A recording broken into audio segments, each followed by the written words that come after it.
In our previous video, we explored inner join to combine data from multiple tables.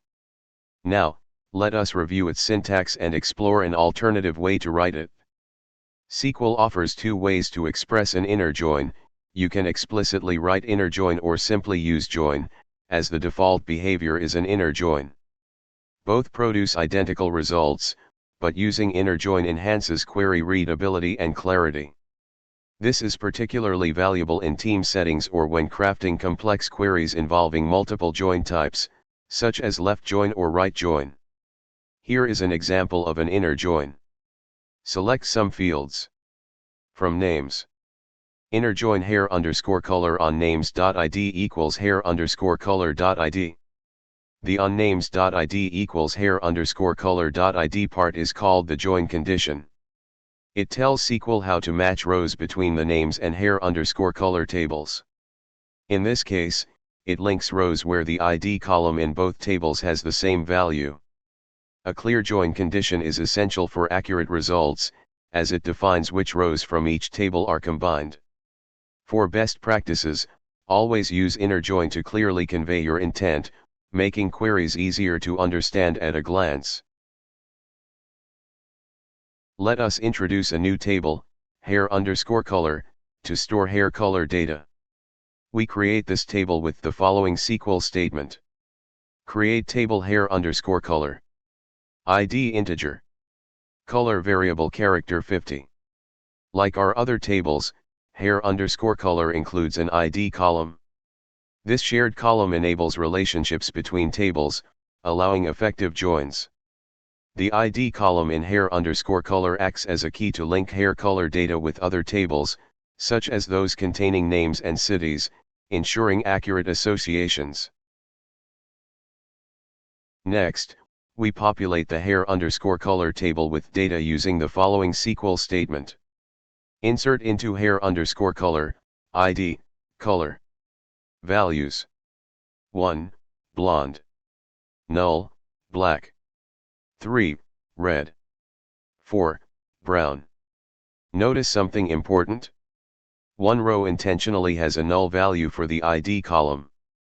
This means that during a join operation, this row will not match with other tables based on ID. I have included this to illustrate how different types of joins behave in SQL. Now, let us run some queries to explore how our joins work. We will execute two queries and compare their results.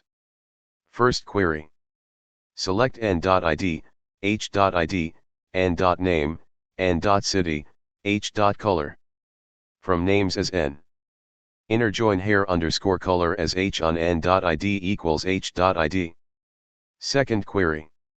Select n.id, h.id, n.name, n.city, h.color. From names as n. Left join hair_color as h on n.id equals h.id. Both queries join the names and hair_color tables but use different join types. Let us examine their results to highlight the differences. A left join, also known as a left outer join, is straightforward. It keeps all records from the left table, the table listed before the left join command, names in our second query. It then matches these records with rows from the right table, which appears after the left join command, hair_color in our query, based on the join condition, n.id equals h.id. If no match exists in the right table, the result includes null values for the right table's columns. This ensures every record from the names table appears in the output, whether or not it has a corresponding entry in hair_color. For beginners, think of it as prioritizing the left table, keeping all its data no matter what. Simply put, a left join returns all records from the table before the left join command, the left table in the query. The inner join query only returns rows where there is a match between both tables. If an ID in the names table has no corresponding ID in the hair_color table, that row is excluded from the results. In contrast, the left join query includes all rows from the names table, regardless of whether there is a match in the hair_color table. When no match is found, null values appear in the columns from the hair_color table. Summary. Inner join returns only rows with matching values in both tables. Left join returns all rows from the left table, names, including those without a match in the right table, hair_color, with null values for unmatched columns. Here is a visual representation of the two joins. The inner join result shows only rows where there is a match between the names and hair_color tables. The left join result includes all rows from the names table, even when there is no matching row in the hair_color table. This distinction is key when choosing the appropriate join for your query. In the query output, both the first and second columns are labeled ID, as specified in the select n.id, h.id clause. This creates ambiguity because both the names and hair_color tables have an ID column, and the output does not distinguish between them. Using aliases in the select statement, such as select n.id as names_id, h.id as hair_color_id, resolves this issue by clearly labeling each column, making it easy to identify their source tables. Let us examine Bob's case. Bob has an ID of 2 in the names table, but this ID is missing from the hair_color table. In the first query, using an inner join, Bob is excluded from the results. This is because an inner join only includes rows where there is a match between ID 2 in the names table and an ID in the hair_color table, which does not exist. In the second query, using a left join, Bob appears in the results. A left join includes all rows from the names table, regardless of whether there is a matching ID in the hair_color table. In the left join results, the hair_color column for Bob is empty, null, as there is no corresponding ID 2 or hair color data in the hair_color table. Note for Postgres users, by default, Postgres may display null values as empty fields in some interfaces, which can confuse beginners expecting an explicit null. In query results, a missing value should be interpreted as null. We will cover how to configure Postgres to display null values explicitly in the next slide. Let us summarize what we have learned. Inner join returns only records with matching values in both tables. If there is no match, the row is excluded from the result.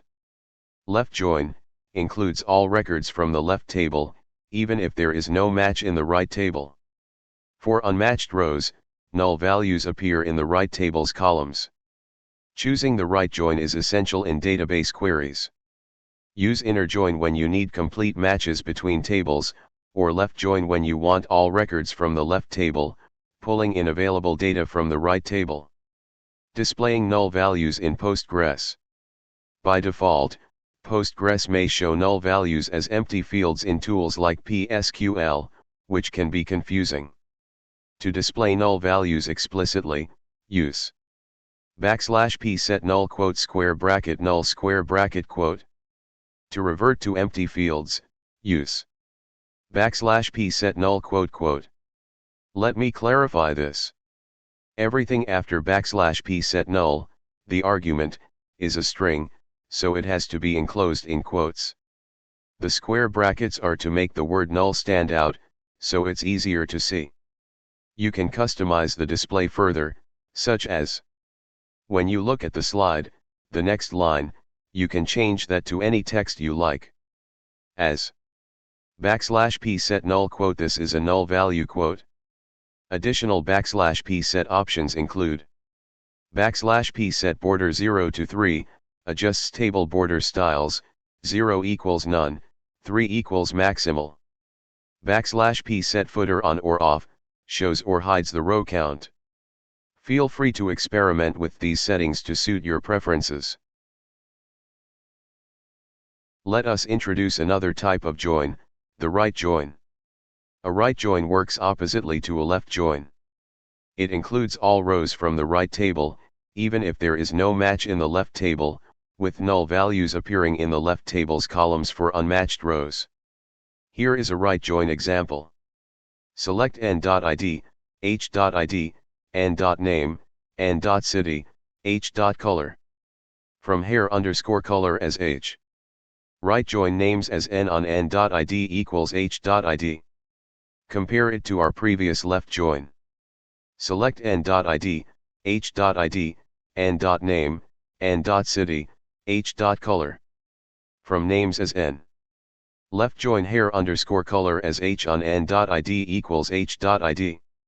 In the right join, the right table, names, is prioritized, ensuring all its rows are included.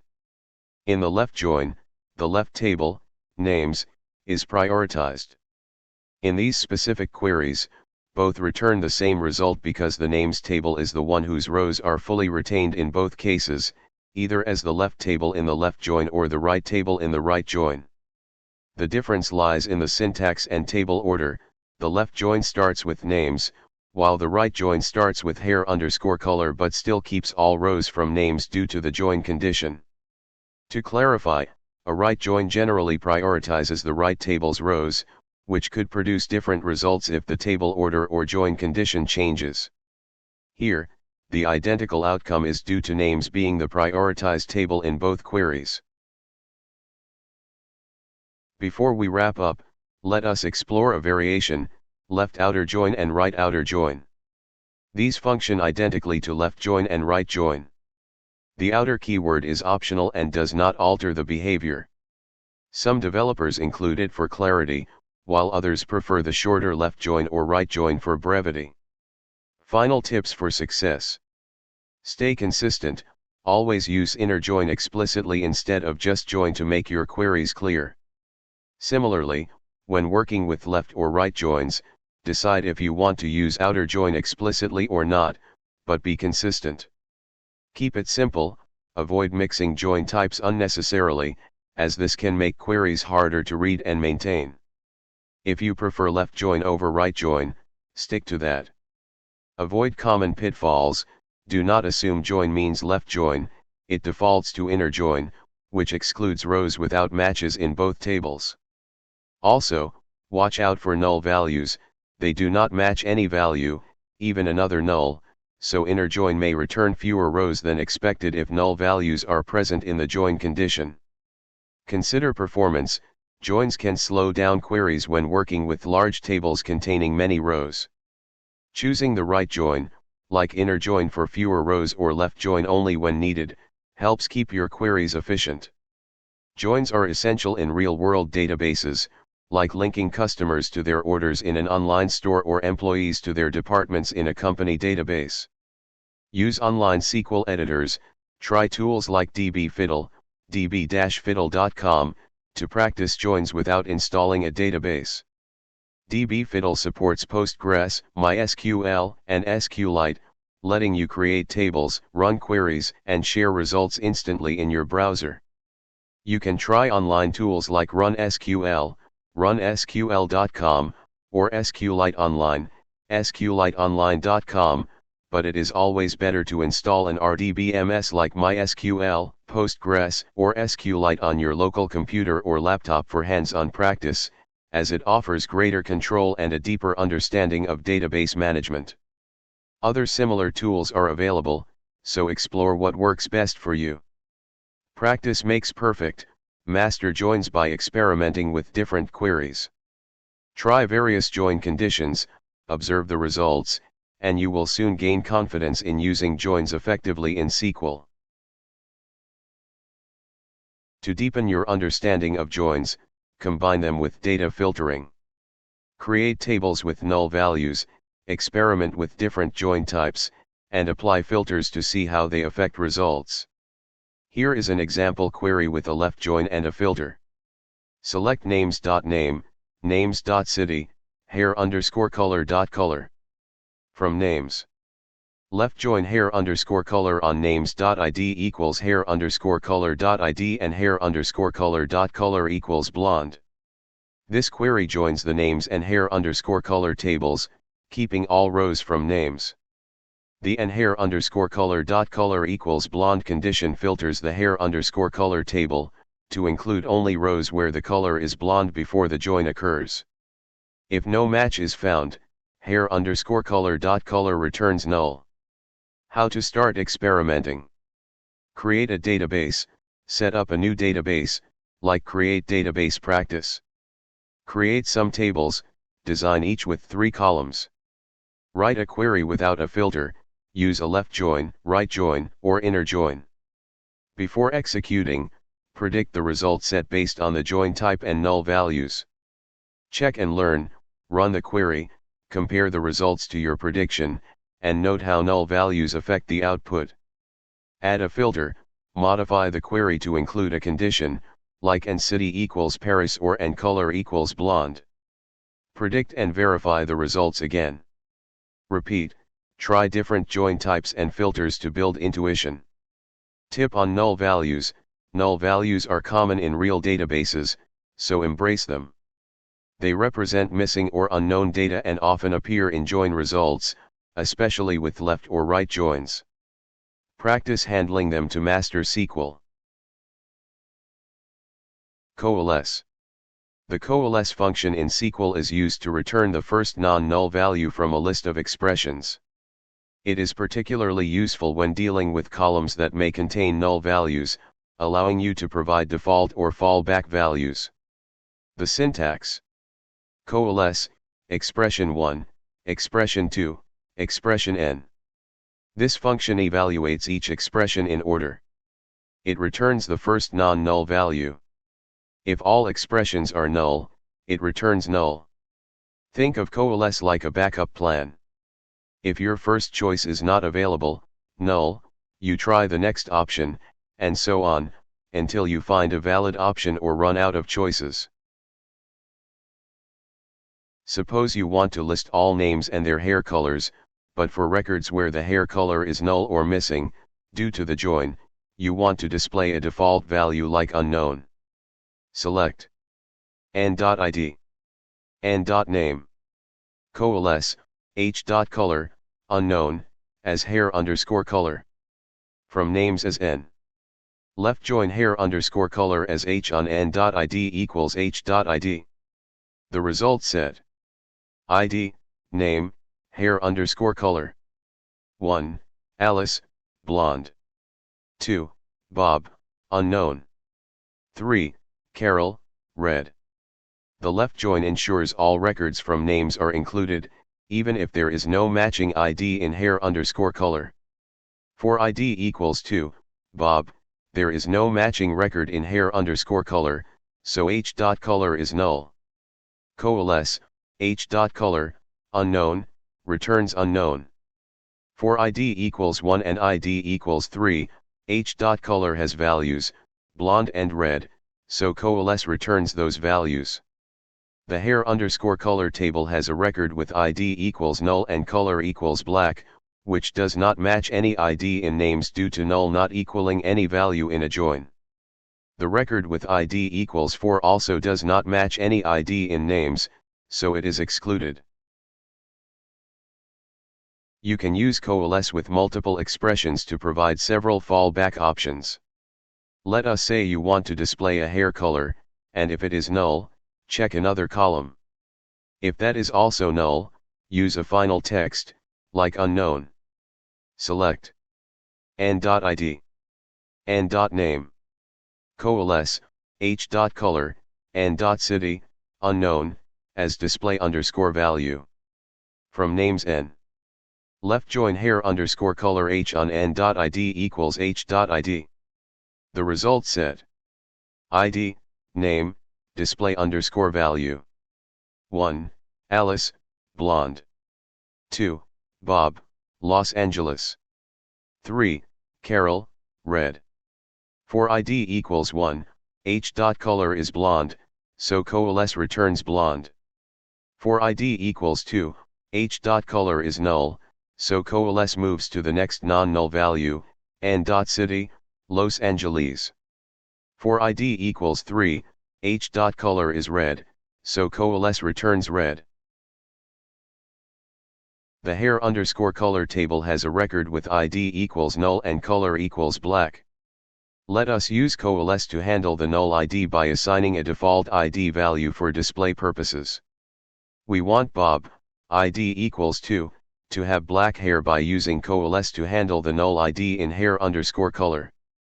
The query returns the ID, name, and hair_color, with COALESCE ensuring null colors are handled. We use COALESCE in the join condition to treat the null ID in hair_color as 2, Bob's ID. Select n.id, n.name. COALESCE, h.color, unknown, as hair_color. From names n. Left join hair_color h on n.id equals COALESCE, h.id, 2. The result set. ID, name, hair_color. 1, Alice, blonde. 2, Bob, black. 3, Carol, red. On n.id equals COALESCE, h.id, 2, for each record in hair_color, if h.id is null, COALESCE, h.id, 2, returns 2. This makes the record, null, black, match n.id equals 2, Bob. For non-null h.id values, h.id equals 1 matches n.id equals 1, Alice. h.id equals 3 matches n.id equals 3, Carol. h.id equals 4 doesn't match any n.id, so it's excluded. That's a wrap for this lesson. You have mastered left and right joins, and COALESCE, great work. In our next video, we will dive into full joins to complete your join toolkit. Keep practicing to solidify your skills, and I'll see you in the next lesson.